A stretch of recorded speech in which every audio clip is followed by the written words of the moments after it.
Should we have the benediction and go home? No. Yeah. Thank you. Thank you so much for sharing your talent with us, and God has definitely gifted you with a great talent, and we appreciate you sharing it with us, and I know many others have been blessed over the years. And so good when somebody shares their talent, has their talent, and uses their talent for Christ in so many different ways. And we're good to be here this morning, and Sandra mentioned prayer meeting at 50 miles per hour, and sometimes I think I've heard people praying that prayed at 50 miles per hour when I was little, and we had said to say the blessing. We got faster and faster and faster. You had this God is great, God is good. Let's sing our food by seven. We're fed. Amen. Now, what did I say? Y'all know what I said? No, y'all don't know what I said. I didn't know what I was saying, but we got through the prayer quick so we could get to the fried chicken and eat, or the pork chops, or well, fried chicken or pork chops or round steak. Then fried chicken, pork chops, and round steak, kind of rotating their pattern. But thinking about just several things came up this morning as we were singing, and kind of reminded me of the church I grew up in. Some of the songs we sang were songs that if you go to that church today, you can flip open the hymn books, and they would probably still fall open to In the Garden and two or three other Amazing Grace and In the Garden and a couple others that we sang. But I thought about In the Garden, and it's that time of the year, and that was actually a very favorite song of mine, hymn of mine growing up. And as I was sitting there thinking about it, we were singing, I said, I really don't understand why that was a favorite hymn of mine, because we always had a huge garden at the house. But there's a difference in the garden we had and the garden we sing about in the song In the Garden. Because the garden we had things like peas, which were easy, corn, which was easy, potatoes, which were okay until you had to stand behind the middle buster with the handles. If somebody pulled the tractor and tried to dig potatoes, and if you plowed a mule, that was easy. If you never plowed a mule like I was, that was not near as easy as it looks for somebody that has plowed a mule. But then the worst thing was we had these little things that grew about so tall called butter beans. There's nothing good about butter beans except eating them. They're hard to shell, they're hard to pick, they're hard to deal with, but they're good to eat. And one day we figured out that they would run through the pea sheller just like the peas would, and that made a big difference. I also found out that people like me, my arms are too short to pick butter beans. You need people that are closer to the ground, that their arms are longer. They stand beside me and their arms are like down here and my fingers are here.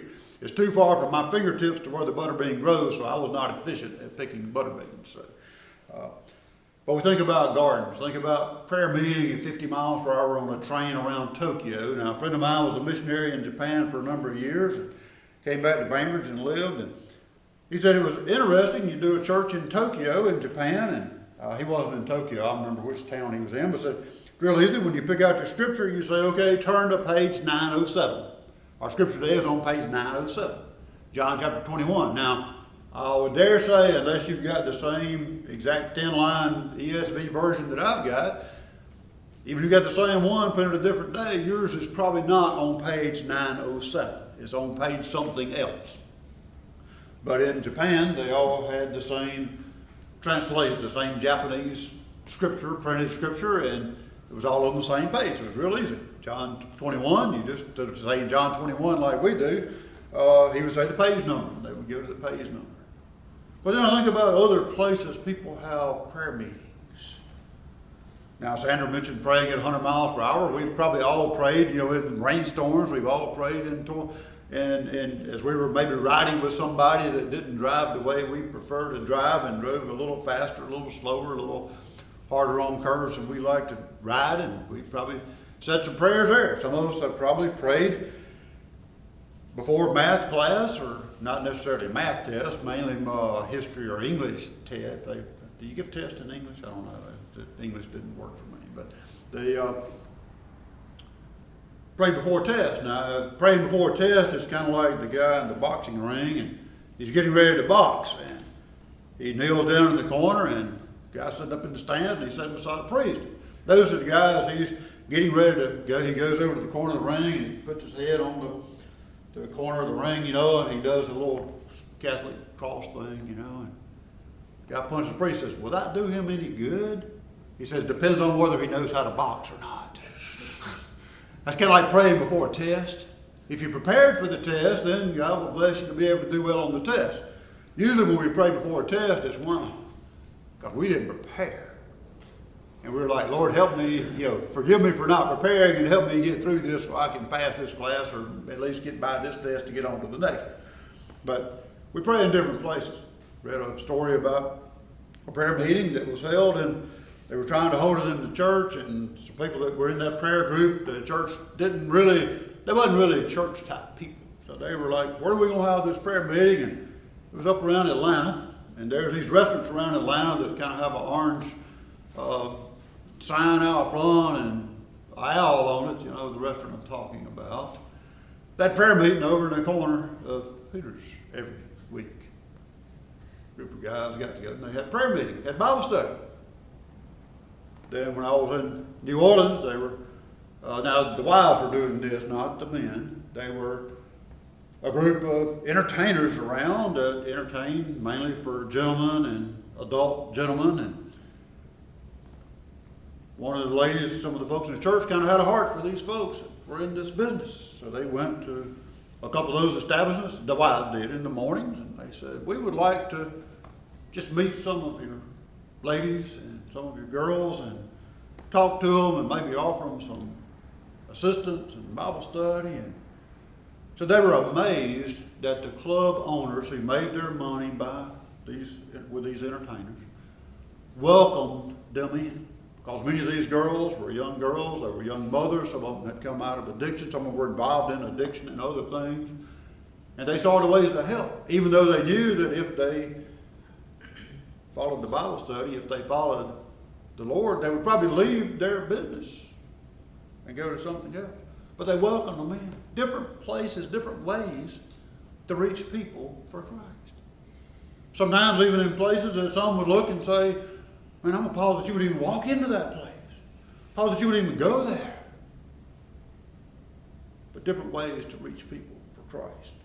This morning I wanted to look at John chapter 21 as we kind of came through Resurrection Sunday. We've looked at several of the events and things that happened since Jesus' resurrection. And this is one of the last recorded times that Jesus is on the Sea of Galilee. Last week we talked about the miraculous catch of fish. Today we want to talk about Jesus and Peter. How Jesus restored Peter. Now Peter had been a disciple, he'd been an apostle, he'd been one of the closest ones to Jesus. Peter was the bold one. He stepped out of the boat and walked on the water. He stepped out of the boat and came to Jesus at the catch of fish. He stepped out of the boat several times. Most of us, we stay in the boat. Peter stepped out of the boat. Peter was the one, whenever they came to arrest Jesus, he pulled out a sword and cut off the guy's ear. Now, some of you think, well, why did he cut off his ear? Well, he missed. He was trying to chop his head off, trying to cut his throat. He missed. He was outspoken. He was a fisherman. And he had gone back to fishing because he wasn't sure what to do after all that happened with the Lord. After all that happened with Christ, with Jesus, the teacher who they thought would be the Messiah, who they thought would restore the kingdom to Israel, they had gone back to fish. Now they're on the seashore, they've had breakfast. Pick it up in John chapter 21, verse 15. It says, when they had finished breakfast, Jesus said to Simon Peter, Simon, son of John, do you love me more than these? He said to him, yes, Lord, you know that I love you. He said to him, feed my lambs. He said to him a second time, Simon, son of John, do you love me? He said to him, yes, Lord, you know that I love you. He said to him, tend my sheep. He said to him the third time, Simon, son of John, do you love me? Peter was grieved because he said to him the third time, do you love me? And he said to him, Lord, you know everything. You know that I love you. Jesus said to him, feed my sheep. Truly, truly, I say to you, when you were young, you used to dress yourself and walk wherever you wanted. But when you are old, you will stretch out your hands, and another will dress you and carry you where you do not want to go. This is to show by what kind of death he would glorify God. And after saying this, he said to him, "Follow me." Follow me. Think about how many times Jesus said those two words, that two-word phrase, in the Gospels in the New Testament. Times he gave that command to follow me. To follow me. Looking at this passage, we know this passage is the one where Peter was restored by Jesus. He was recommissioned or reordained, or however you want to say it. He was restored by Jesus. They'd eaten breakfast on the seashore, the Sea of Galilee. They'd eaten breakfast to catch a fish, and from the fish Jesus had. And as they finished eating breakfast, possibly they're walking along the shore, or they're standing by the shore, and that is what he says. He says, "Simon, son of John, do you love me more than these?" Kind of reminds me of when they asked Jesus the greatest commandment. They said, "What's the greatest commandment?" He said, "Love the Lord your God with all your heart, mind, soul, and strength." In other words, love God more than you love anything else. When Jesus asked Peter, "Do you love me more than these?" I kind of think, what are these that he's talking about? What are the these? What are the others? Could it be the other disciples, the other apostles that are there with him? There were several of them together. Do you love me? Do you love God more than you love the people that you're in relationship with? That can be a hard one. Because in other areas, Jesus tells us to love him. Matthew chapter 10 can be one of the scariest chapters in the New Testament to me, because it talks about loving God more than we love others. Talking about family members will bring family members upon trial because they believe in God, believe in Christ. But not only are we to love Christ more than we love those that we're in relationship with, which means that we love all of our fellow church members, but we love God more. Which means we love our family members, but we love God more. We love our parents, but we love God more. We love our wife or our husband, but we love God more. We love our children, but we love God more. We love our grandchildren. Now this is where it gets tough. We love our grandchildren, but we love God more. We love our great-grandchildren. Those of you that have those, some have several. But we love God more. We love our great-great-grandchildren. You have those. But we love God more. Do you love me more than these? If Jesus asked us that today, what are the these he would be referring to? It could be family members. It could be friends. Could be our finances, our money. Could be our property. Could be our hobbies and habits. It could be even our lifestyle. What do we put ahead of Christ? What do we put ahead of God? Because anything that we put ahead of God and Christ, we have to question, do we love that more than we love God? It says, do you love me more than these? And now, love, we use one word for love. Of course, in the Greek, they had several words for love. They had several inflections of verbs and nouns. And I won't go into all that, but there's a lot more emphatic language than many times our English can be. Even the word love had two or three different terms for love, and Jesus uses one. He uses an agape love, a general love, a love of everything, a deep love. Peter responds with a phileo love, a brotherly type love, a relational type love. He says, do you love me? He says, yes, I love you. Then he tells him to feed my lambs. Feed the lambs.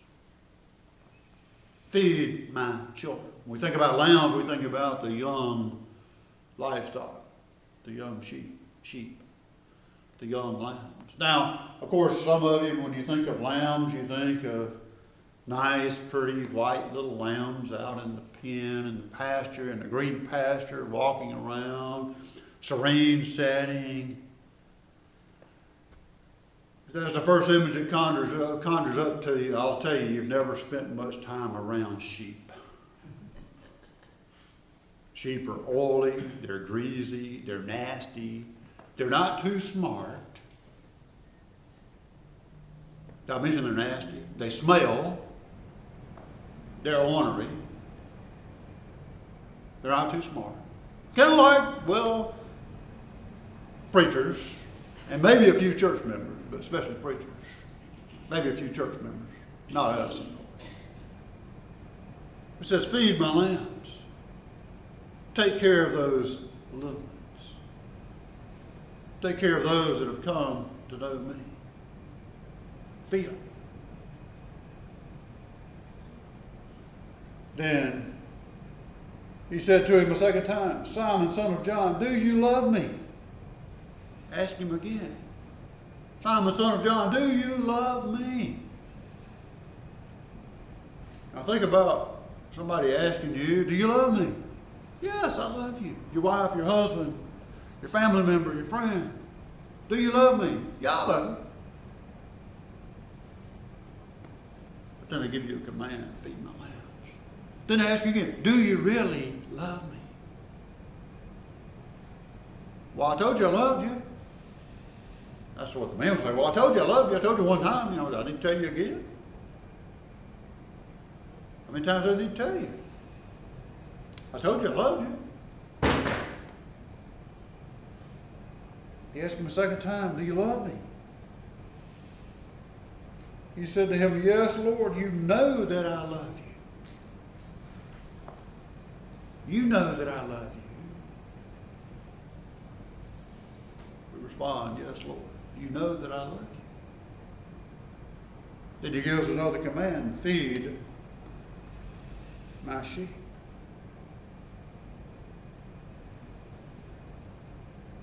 Feed the mature sheep. Feed the adults, you might say. Feed the entire herd. When we think about sheep, we can think about the entire herd, the entire congregation, the entire group of believers. Some of them you may have to feed in different places. And we talked about getting on a train in Tokyo and having prayer meeting at 50 miles per hour as the train zips around Tokyo. We talked about having Bible study in some non-church place settings, wherever that may be. Having prayer meeting in non-typical settings, wherever that may be. Sometimes we may have to stretch out beyond our normal place. Going back a few years in history, a fellow up in Chicago decided to start a Bible study with a group of boys. A group of boys were unruly, they were loud, they were noisy, they were smelly, they were just kind of not the best group of boys. The pastor and some of the church leaders said, you can do this Bible study, but you're not going to bring them into our building because they'll destroy our building. So we had it down by the lake. I may have heard of D.L. Moody. I think Billy Sunday was a part of that. Doing things in not normal ways. Jesus is restoring Peter where? Not in the synagogue, not in the temple in Jerusalem, not in the local place of worship, but on the shore of the Sea of Galilee, beside the water. Feed my sheep. And he said to him the third time, Simon, son of John, do you love me? 3 times. Do you love me? Peter was grieved because he asked him the third time. His heart was hurt. Does he not think I love him? Does he think that I've turned away from him? Somebody asks you over and over and over again, do you love me? How many times do we have to say? How many times do we have to be asked? Now here, he says, do you love me? Do you filial?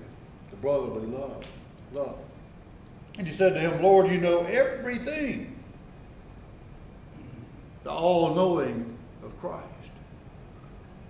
See, Peter knew Jesus was Messiah. Peter knew that Jesus knew even his thoughts. He says, Lord, you know everything. Because you know everything, you know that I love you. Because you know everything, you knew that I would betray you 3 times, that I would deny knowing you 3 times before you were crucified. Now, symbolically, he restored him 3 times because he denied him 3 times before he was crucified. Denied knowing him 3 times. Now think about human relations. If somebody betrays us 3 times, if somebody wrongs us 3 times, if somebody slanders us 3 times, if somebody lies to us 3 times, how do we respond? Some of us are like baseball. 3 strikes and you're out. 3 strikes and you're out. You step down. 3 outs and the inning is over. 3 strikes and you're out. Peter denied him 3 times. The Lord could have said, 3 strikes, Peter, and you're out. No more. Aren't we glad? We should have joy. Celebrate that Jesus is not a 3 strikes and you're out. Not even a 3 outs and the inning is over. Not even 27 outs and the game is over.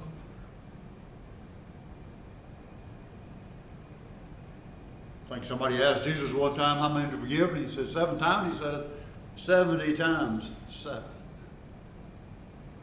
Unlimited number of times. Now, from a human perspective, that's very hard to do. We say forgive and forget, but we may forgive, we may bring them back, we may reconcile, but we probably remember. And that's not totally unbiblical, because Jesus, as he sent his apostles out, he told them to do what? Be as gentle as a dove, but as shrewd as a serpent. Because he'd be dealing with people, they would be dealing with people, and some of the people are sheep, some of the people are following Christ, some of the people are following God, others may be wolves in sheep's clothing.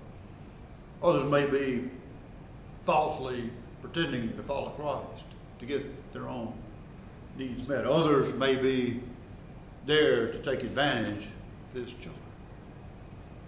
So we're told not to let that happen. But he says, you know everything, you know that I love you. And once again, Jesus says, feed my sheep. Think about the feeding. Think about the feeding of the sheep. Now sheep, livestock, they like to be fed pretty much every day. If you've ever been around livestock, been around sheep that much, if you've ever been around livestock, they don't eat like we do. We eat, 2 to 3, 4 meals a day, and we have a set time, and we go and we sit down and we eat. Livestock, they walk around, they'll nibble over here, they eat over here, they eat over here, they eat over here. Now, when there's not much to graze on, and you pull in the truck with the hay or the feed in the back of the truck, or the silage in the silage wagon, what do? They'll all come running. If they don't have a lot of feed. They'll eat till it's gone, or they'll eat till they're full. But they like to be fed every day. Most of us like to be fed every day. Most of us like to be fed several times a day. Every day. Think about it from Peter's perspective, both the shepherd and the sheep need to be fed. Now we need physical food, but both the shepherd and the sheep also need the spiritual food. If we're only being fed this 1 hour once a week, we come to worship. Think about if you only ate one meal 1 hour once a week. Just think about what happens if we go past 12 o'clock and you're used to eating lunch at 12 o'clock every day. By 12:15, you think you're going to starve to death. By 12:30, it's not so bad. By 1 o'clock, you're like, well, just give me a cheese cracker and I'll move on. But you know, our spiritual food, we need to be fed every day. We need to receive spiritual food from Christ every day through His Word, through His teaching, through prayer before Him, just as we receive physical food every day. And then we, like Peter, are given the responsibility to feed others, to help others to understand His Word, to help others to know His Word, to help others to receive His Word. Well, think about being fed, and then think about who you're there to feed, who you're most able to carry His Word to, who you're most able to watch over and to see that they're fed. Because Jesus could have very easily turned His back on Peter. Peter had denied Him 3 times. Peter had walked away from Him and went back to his old profession as a fisherman for one day. Peter was, this day, this catch of fish and this event on the shores of the Sea of Galilee turned Peter from going back to the life of being a fisherman in Capernaum to being the leader of the church at Jerusalem, being one of the most influential people in Christianity, and the first pastor, the first leader, the first apostle to lead the church at Jerusalem. A fisherman from Capernaum leading the church at Jerusalem because Jesus restored him. Even though he had denied Him, even though he had been maybe a little rough around the edges as an apostle during Jesus' ministry. And if you want to see the contrast in Peter, look at Peter in the Gospels and then read the books of 1st and 2nd and 3rd Peter. Read his advice to the churches. And you see a man that went from being probably a little hot-headed, no, a lot hot-headed, reactive, reactionary, to a true pastor, leader, shepherd of the people of God. He followed the words that Jesus told him when He said, feed my lambs, feed my sheep, tend my sheep. When we tend the sheep, we give the sheep all that they need. We give them shelter, we give them food, we give them water, we give them protection. As the church, people should be protected when they come here. They should receive the gospel. They should be fed. And they should go out and feed others. Because the last thing Jesus told Peter, after He told him how he would face death, He said the 2-word phrase, follow me. Follow me. Now, depending on where you're going, sometimes it can be difficult to follow somebody. Sometimes we go places that it would be difficult to follow us. Sometimes Jesus leads us to places that may be hard to follow him. But usually when we're not following him, it's not because of the difficult place he's leading us to. It's because we're loving these more than we're loving him. We're putting these as a priority, whatever our these are, as a priority over following him. So, a couple things from this morning. If you have broken relationships, if you have relationships that need to be restored, go to the individual, go to the person, seek to restore that relationship. If you have folks that Jesus has put on your heart that you need to help receive the Word of God, feed his lambs, tend his sheep, feed his sheep. If you're questioning where you go each day, how you live each day, wake up each morning and ask Jesus to lead you, that you can follow him and follow this command where he tells Peter to follow me, so that your steps each day would be following Christ, the path that he sets for you, not the path that we set. Let us pray. Dear Lord, Heavenly Father, Lord, we just thank you for this day. Lord, we just thank you for your word. We thank you for your restoration. Lord, we thank you for your forgiveness, for your life and your death on the cross and your resurrection. Lord, we pray that as you place us in the path as your sheep, the path of others who are your lambs, who are your sheep, Lord, that we would feed them as you provide, as you call us to. Lord, that we ourselves would seek to be fed. Lord, most of all, we pray that we would follow you as we walk each day. In your name we pray. Amen. All right, let's stand and we shall turn and sing number 300.